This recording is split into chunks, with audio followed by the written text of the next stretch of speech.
Guys and girls, we've got a big deal island adventure today because we are exploring Duskboro, which is Johnny's Zelda Dungeon inspired island. It was making the rounds on Reddit. People thought it was incredible, and we are so lucky to be here. I'm going to show you guys the map so you can see how intense and intricate this is. The dungeon is over there on the northwest side, but we have a phenomenal layout with incredible terraforming, a lot of TLC, and just a really wonderful inspired concept. So you guys enjoy the video, definitely smash that like button. Let me know in the comments down below what you think of Johnny's Zelda Dungeon and overall island. I was expecting just the dungeon to be like the piece that you wanted to see, but the whole place is really nice. So we're going to do a quick tour of everything else before we get to the dungeon, and stay tuned to the end of the video because I'm actually interviewing Johnny about not only this island, but he's got big plans for making even bigger, better dungeon islands, and you guys might be able to explore and play those as well. So we'll talk to him at the end. Hello, KK.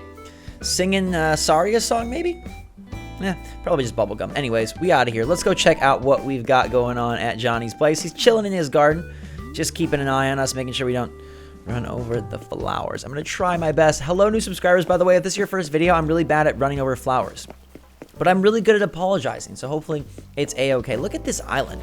It's one that is just laid out so nicely, and it mixes so many different elements in such a natural, organic way, which is something I've become really fond of, that you don't even feel like it's super crafted, if that makes sense. Like, some islands are remarkable for how intentional they are, but like the little like stumps and all the flowers and the plants, it almost just feels like it was born this way, and we just showed up, but it obviously wasn't. They utilize inclines and waterfalls and pathing to a near perfection. I love that the little island here, the little village part of the island, resides up above, and everybody's just hanging out, including this moo cow who wants to... Oh, not allowed back that way. I understand. Point taken. I like this little birdie a lot. I've told you guys I need more feathered friends on my island, but look how the houses, they may not have like exotic yards, but they're all laid out in such a nice way, and I think the careful planning of this island is what really stands out to me. I mean, obviously there's a Zelda dungeon that we're gonna go check out, but it's how it's all laid out and just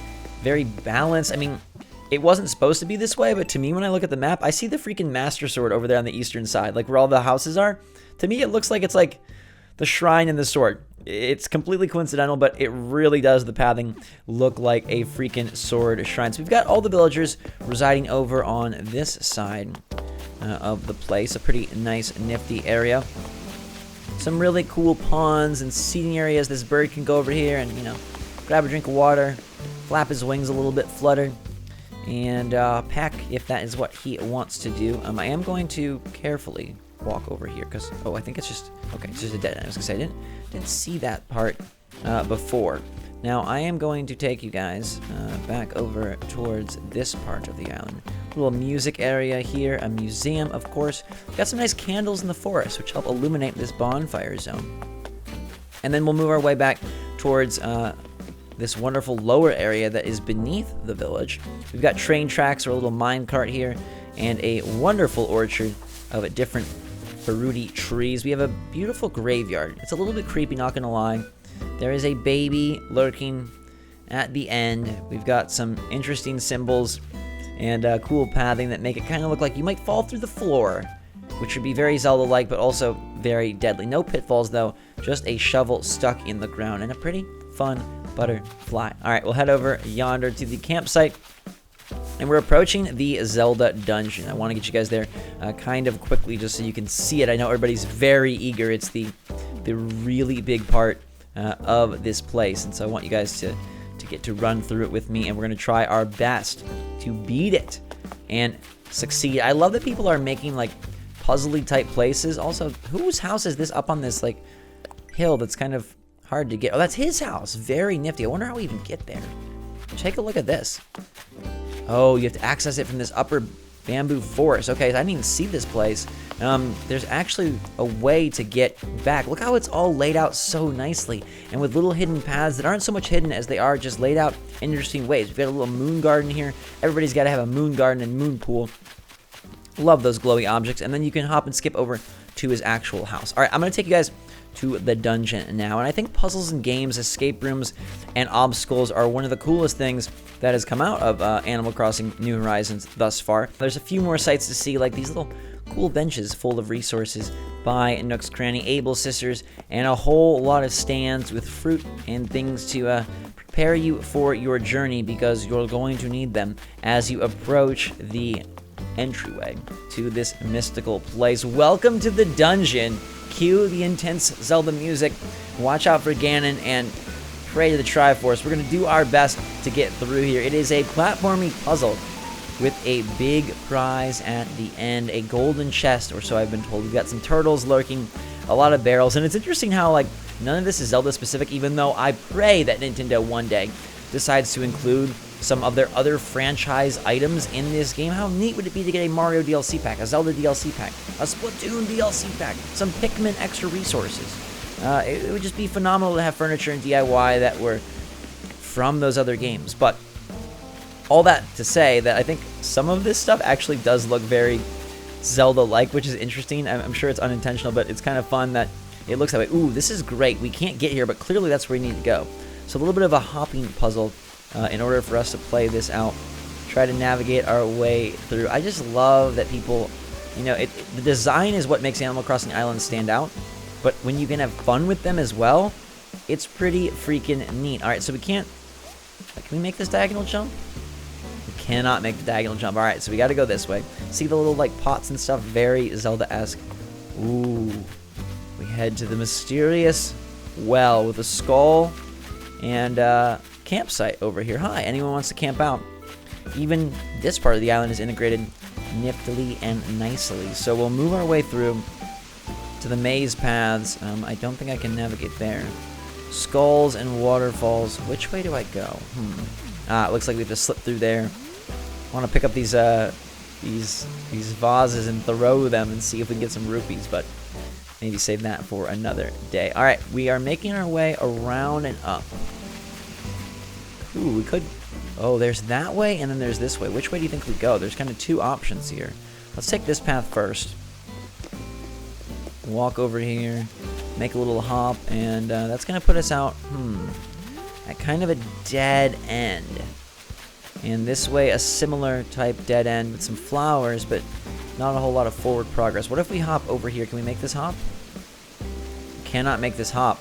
It is perfectly made to tease and tempt, but to not allow you to progress. All right, but we can go this way, which was an alternate path from this side. As you saw, we could navigate around here. This is where we could not access from the stairs previously, and now we're able to push ourselves forward. We got a scarecrow and some fires, and it looks like we're about to enter the boss battle layer. A giant Dodongo awaits at the end of the forest path, and we say hello. Hope you're not too angry. I'm going to circle strafe around and slap you in the butt. All right, that's what we got going on here with this big chum, and we will say goodbye. He has killed some people down in that dark pit, but Link, a.k.a. Zach, a.k.a. me, a.k.a. us, are not going to lose. We will persevere and push our way forward. There's a little path over here that leads you all the way around back to the front, or we'll continue the other direction and move our talents towards this side of things, which puts us by the golden roses, and I think eventually our prized treasure. Do do do do do do do do do do do do do do do do do. Got the hook shot. Maybe the bow and arrow. Or maybe some heavy boots.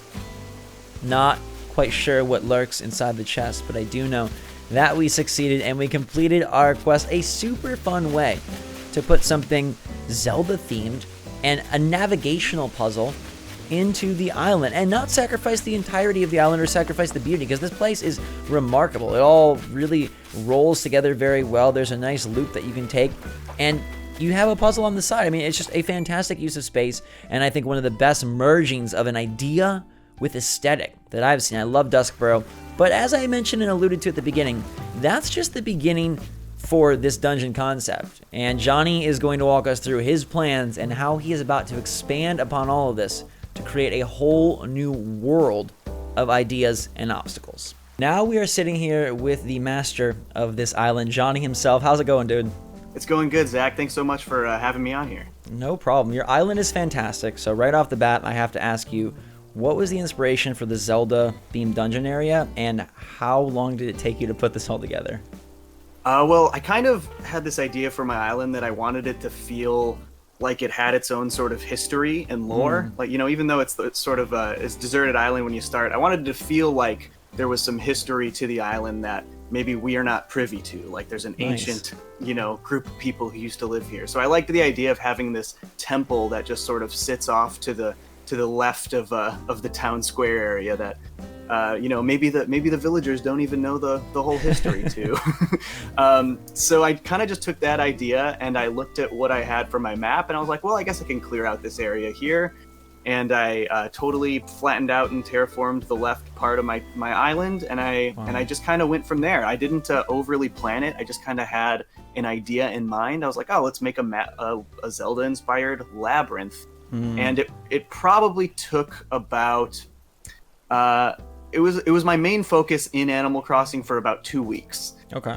And so it was, it wasn't the only thing I did, but it was like the main thing I was working on for those 2 weeks. 2 weeks of quarantine time is like 5 weeks of regular time. I was joking the other day with a friend, like, if we didn't have this pandemic, like, which obviously I would prefer, but if we didn't, I wonder if like the island quality would be much lower because people just wouldn't have had, 400, 500 hours to pour. And I think that's super cool that you had this like idea of like a history and a lore. It's so interesting to see kind of the creativity and the imagination behind some of these awesome islands, of how people, it's not just like, oh, I wanted to build a forest, or oh, I wanted to build a town. Like, no, there's like a lot more that goes into it. And for me, as someone whose island sucks, it's really nice to see all of that. So that is very freaking cool.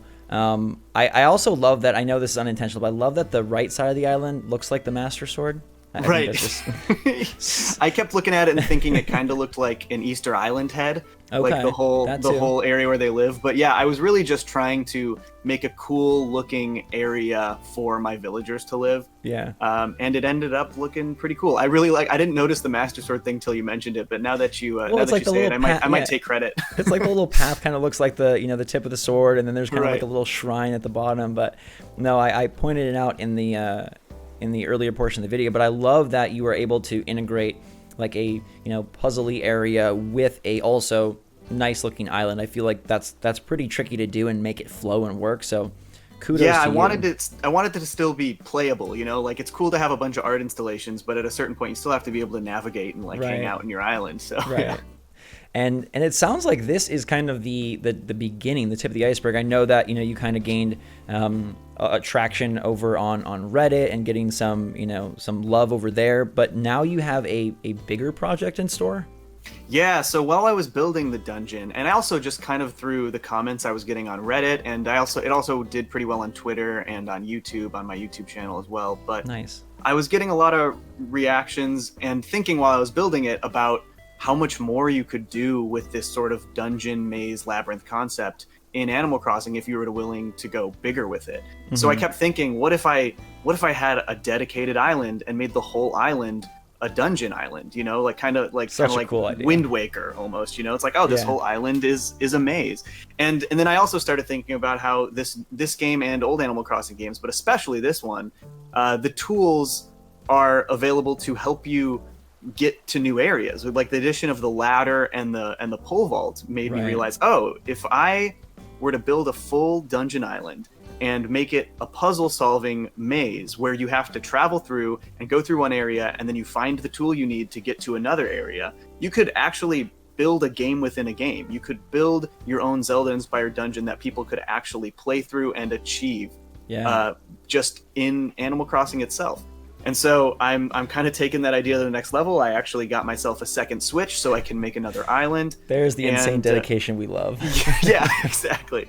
And I started a YouTube channel called Dungeon Crossing. I've only posted a trailer so far, but I'm going to be documenting the process of building this dungeon island and hopefully having some people beta test it and maybe live streaming some villager hunts. I want to try to find all the spookiest villagers. I want to get like Coco and Lucky in there, and maybe documenting and streaming some of my big terraforming projects on it. And then ideally when it's all finished, I can have people like you or some of the viewers, people over to the island to try and traverse the dungeon themselves and try to compete for maybe prizes and the best completion times. I think that sounds amazing. I'm super giddy just at the idea, and I think it's so cool how, like, you know, Nintendo posted their May Day kind of maze, and I'm sure people thought of things like your Zelda Dungeon was done, you know, before that, but like that kind of, like, I think opened people up to the idea of, like, wow, kind of like you said, we have these tools and these almost like you know, gated type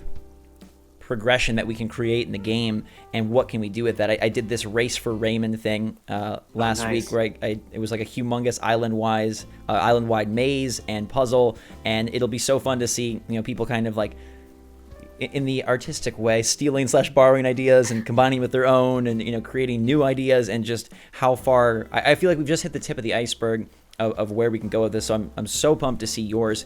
Do you know yet if the focus is going to be on more like navigational puzzles and platforming, or if it's going to be more on, you know, hidden tools and kind of having to piece together different resources, or is it going to be a mix of everything? I'm trying to go for a mix of everything, but Okay. I think for this first one in particular, you know, I kind of got to get my head around just being able to lay out an entire island, Right, that's a to huge make scope. it work. Yeah, it is a Yeah. huge scope. And I think once I get the layout down, I'll be able to know, oh, maybe this area can be more focused on navigating through a maze type thing. And then this area can be about finding a hidden tool. Or, you know, there's also other ways to find tools in the game. I could also make it so that rather than finding hidden tools, you actually just have to find the crafting materials. Or maybe Right. I have hidden bells around the island and you have to go to Nook's Cranny to buy the right tool to upgrade, you know? Interesting. So there's like a lot of different ways that you might have to find tools and Right. navigate the dungeon. Or maybe there's multiple ways. Maybe there's a way that's faster than what I actually had planned. Maybe people will break my dungeon and get through it faster than I ever expected, you know? And that's kind of the goal. I want to see people take it, you know, to an extreme and see if they can achieve things I didn't even know was possible. Very, very, very awesome. Now, how long, I mean, I know this stuff takes forever, but how long are you predicting it'll take before Dungeon Crossing is ready for business? That's a good question. I'm expecting it to be at least a month, maybe a little longer. I mean, I'll definitely, I'm going to be documenting it along the way. So I'll certainly have content out before that about the creation of the island. And I also I'm hoping to have people over to like play test certain areas before the whole thing is done. Okay. So it's hard to say until I've, you know, really started to lay out that island. I've been pretty focused on my personal island before I'm going full-fledged into the big project. But sure. I'm hoping that within 2 months I've got something that's like playable. So that sounds awesome. Yeah, we'll put a link in the description to the channel so you guys can follow along with the progress of Dungeon Crossing, and if you're interested in either helping out or want to test it out or eventually come and solve it, you guys can do that and connect with Johnny with that link. I'm interested if you have done escape rooms before, because I feel like that like whole trend has taken off the last couple of years, and I feel like it's at least got to be tangentially responsible for some of these ideas that are emerging in Animal Crossing. You know what's funny is I haven't, but I am super interested in doing them. I also live in Los Angeles, where there are probably more escape rooms than anywhere in the world. Some of my favorite ones are in LA, so yeah. Yeah. I've just never gotten around to going to them. And it's not a lack of interest. It's just that, you know, I work full time and I do a lot of YouTube stuff, and it's just something that a lot, you know, my friends haven't necessarily done. But I do think, you know, hopefully they're open once all of this quarantine business is kind of closed down. But I would really like to check out some escape rooms, not just for the fun experience, but also, you know, maybe I'll get some ideas. Yeah, yeah. No, I definitely think so. It's very interesting because I've been a huge escape room person kind of since they started really gaining steam, and I've tried to do them in a bunch of different cities, bunch of different people, bunch of different types, and it is interesting to see how, like, obviously not directly, but some of those concepts are popping up in Animal Crossing, whether it's intentional or unintentional, and this kind of serves as like a virtual stay-at-home escape room type idea. So I think that's so cool. I'm so looking forward to it. I super appreciate you taking your time to tell us about this project and to do something that gives back to the community. I think that's so awesome with Animal Crossing is, you know, we're seeing people whether it's making companies that come around and help weed your weeds, or whether they're coming up with, puzzle dungeon islands like you for people to enjoy, or sharing QR codes. Like, it's been remarkable to me that there's so much positivity and camaraderie in this game. So thank you for doing your part. Yeah, no problem. I think that's probably one of the things I love most about this, especially during these weird times, is how great the community has been and how much fun I've been having playing with friends and strangers alike on Animal Crossing. It's pretty cool. Absolutely. So thanks so much, Johnny, for being here. We will definitely check out Dungeon Crossing when it's open. You guys can give it a look in the description down below. Until next time, everybody, have a fantastic day. Thank you so much for watching. Make sure to hit that like button if you enjoyed. Let Johnny know how awesome his island is in those comments. Stay safe and stay healthy out there. SwitchForce out.